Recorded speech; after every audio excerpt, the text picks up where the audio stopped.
I, William, Prince of Wales, pledge my loyalty to you, and faith and truth I will bear unto you, as your liege man of life and limb. So help me God.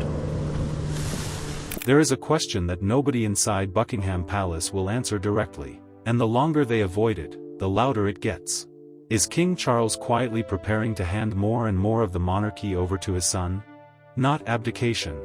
Not a resignation. Nothing dramatic enough to make a headline on its own. Something slower. Something that, when you piece it together, meeting by meeting, decision by decision, starts to look less like a coincidence and more like a plan.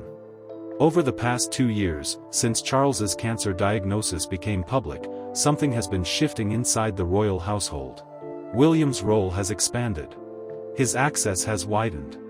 He is being included in conversations that, a decade ago, would have stayed entirely within the king's circle. And the question royal watchers keep circling back to is this. Is this just a father easing his son into eventual duty, the way every monarch in history has had to do? Or is it something more urgent, a king who knows, better than anyone, that time might not be on his side? In this video, we're going to lay out everything that's actually been reported. The real meetings. The real statements from royal commentators and palace sources. What William himself has said publicly about wanting to do things differently. And what all of it adds up to about the future of the British monarchy.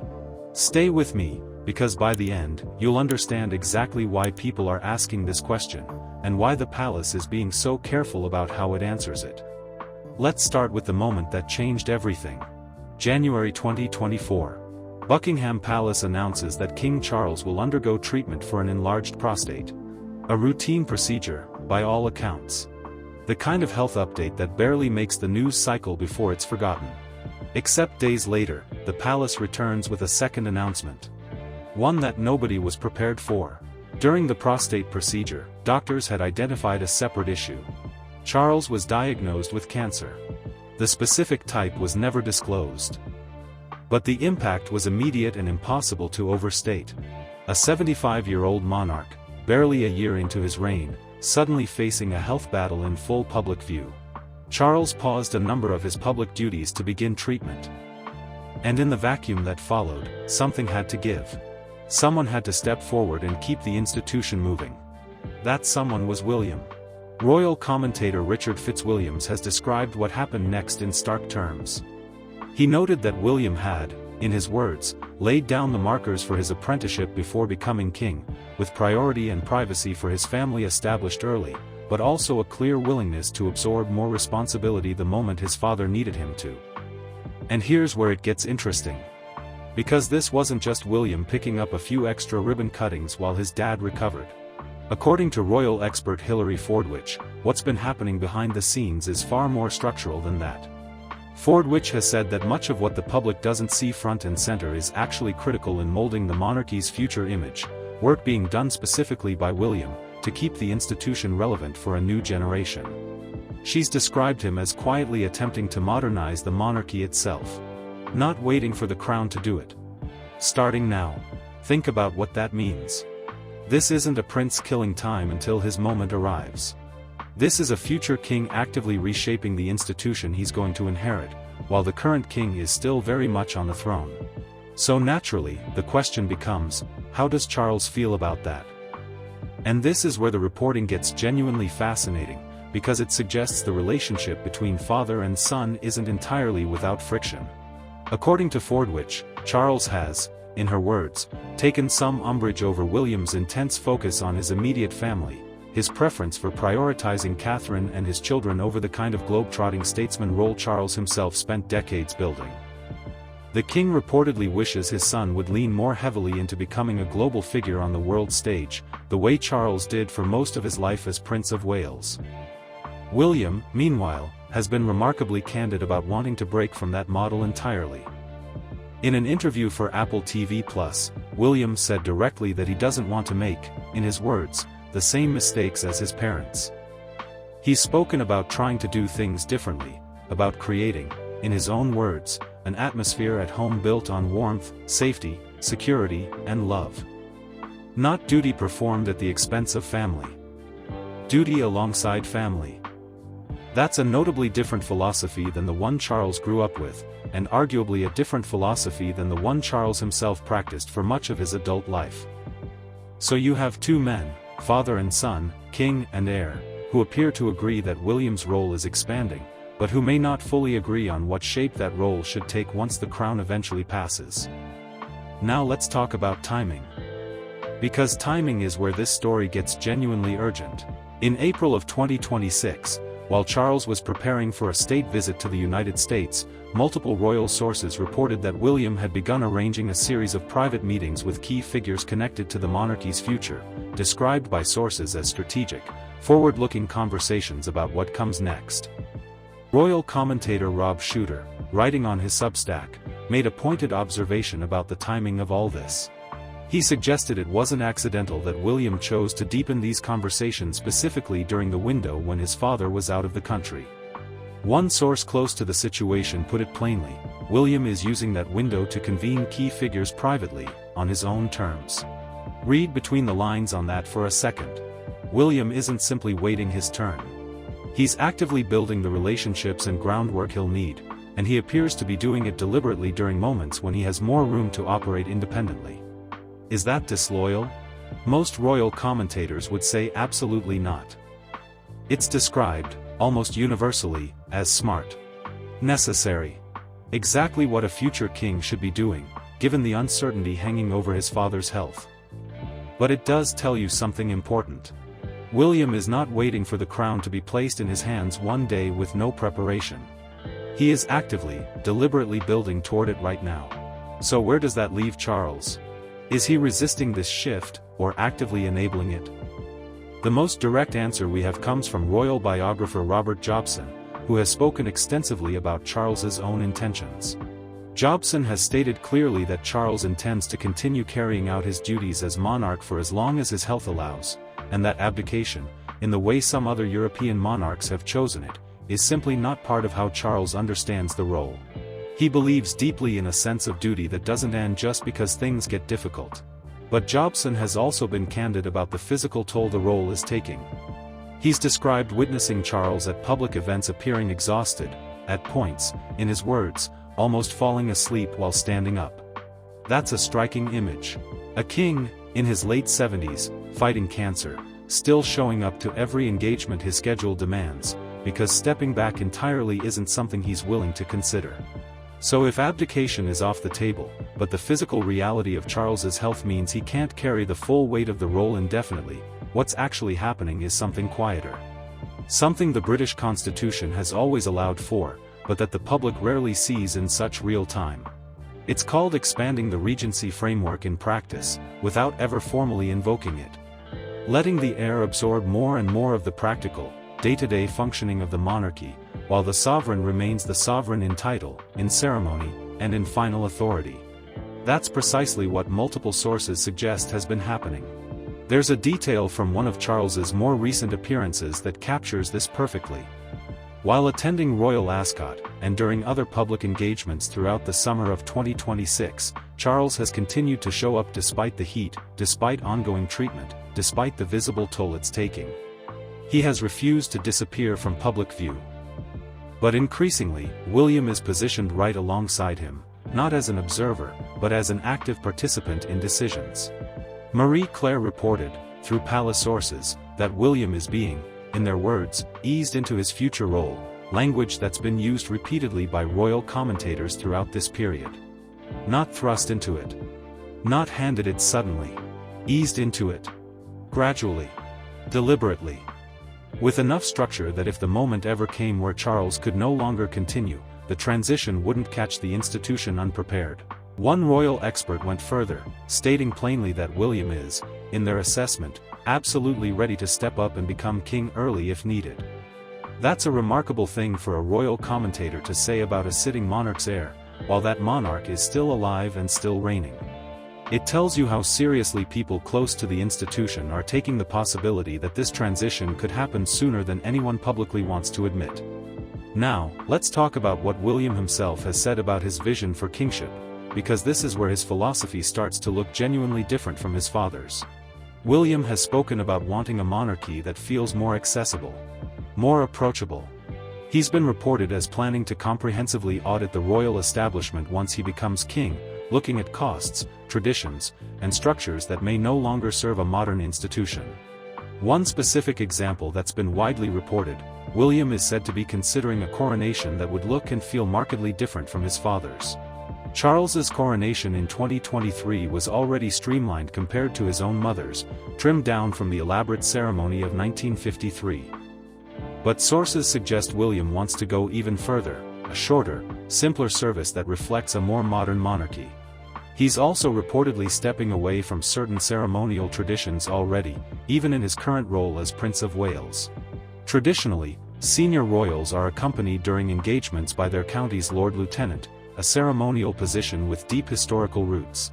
William has apparently been dispensing with this formality more and more, which has, according to one report, left some Lord Lieutenants unhappy.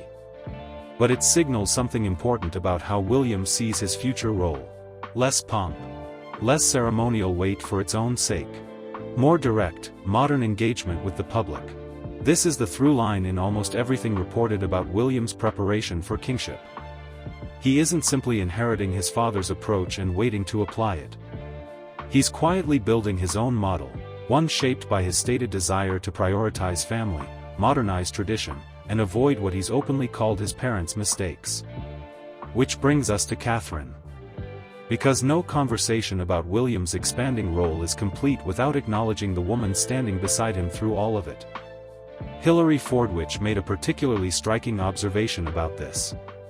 She noted that given William's popularity, and Catherine's, the Princess of Wales should be expected to become increasingly influential behind the scenes as their children grow older, especially given what Fordwich described as the rather wonderful rapport between Catherine and King Charles, a bond reportedly strengthened through their shared experience of facing cancer diagnoses within months of each other.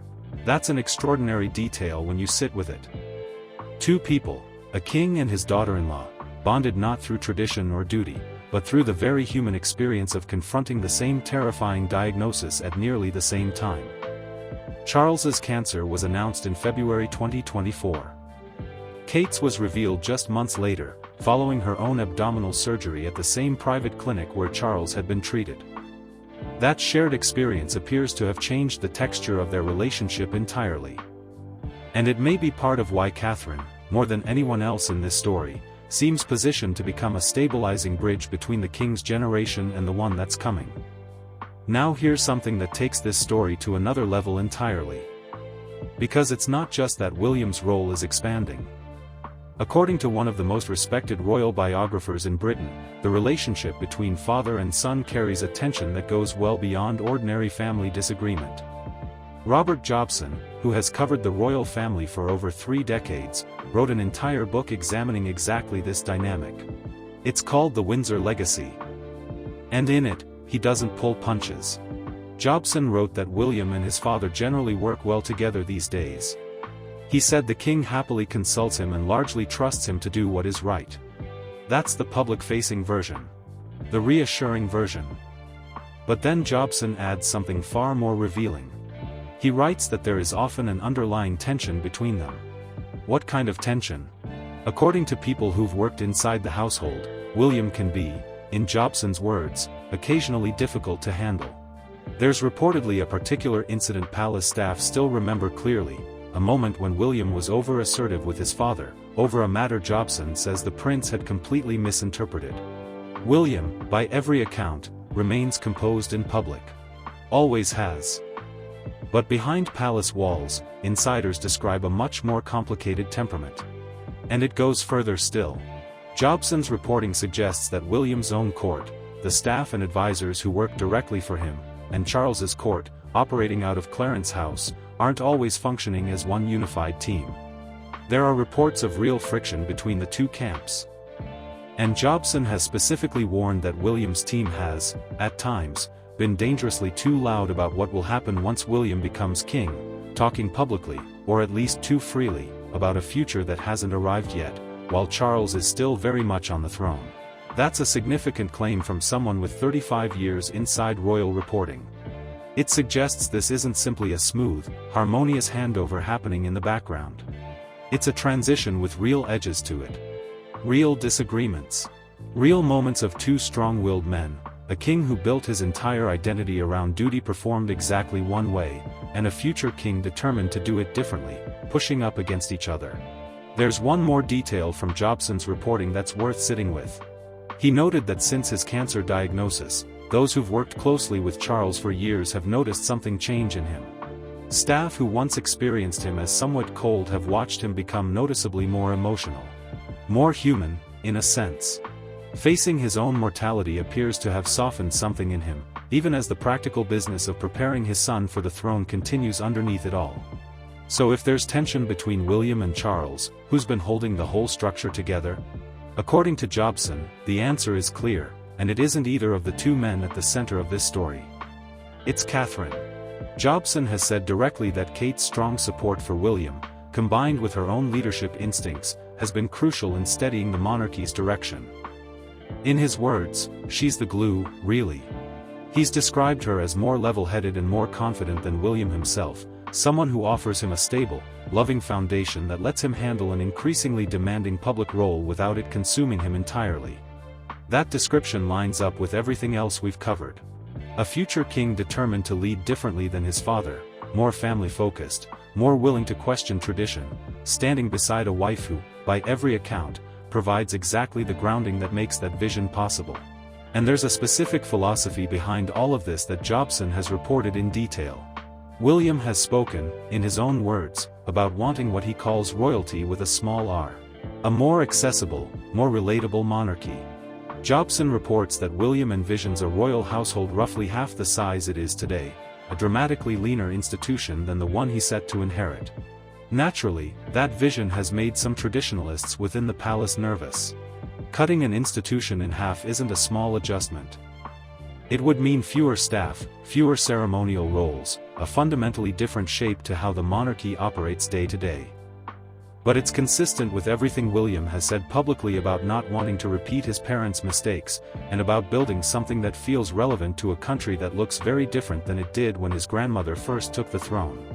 Jobson has even suggested that Charles himself may have wanted to pursue some of these same modernizing changes early in his reign, before his diagnosis arrived and forced him to redirect his energy towards simply continuing. In Jobson's words, Charles was certainly starting to make changes before he had to live with cancer.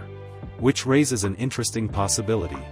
Perhaps father and son aren't as far apart in vision as the reported tension between their two courts might suggest. Perhaps what's really happening is a king who wanted to modernize the institution himself, now watching his son pick up that exact mission, just with different timing and a different personal stamp on it. So let's pull all of this together, because the pieces tell a clear story even without any single dramatic announcement. Charles was diagnosed with cancer in early 2024. He has stated, through people close to him, that he has no intention of abdicating, that duty, for him, doesn't have an off switch. But the physical toll of his treatment has been visible, repeatedly, in public. In response, William's role has expanded steadily.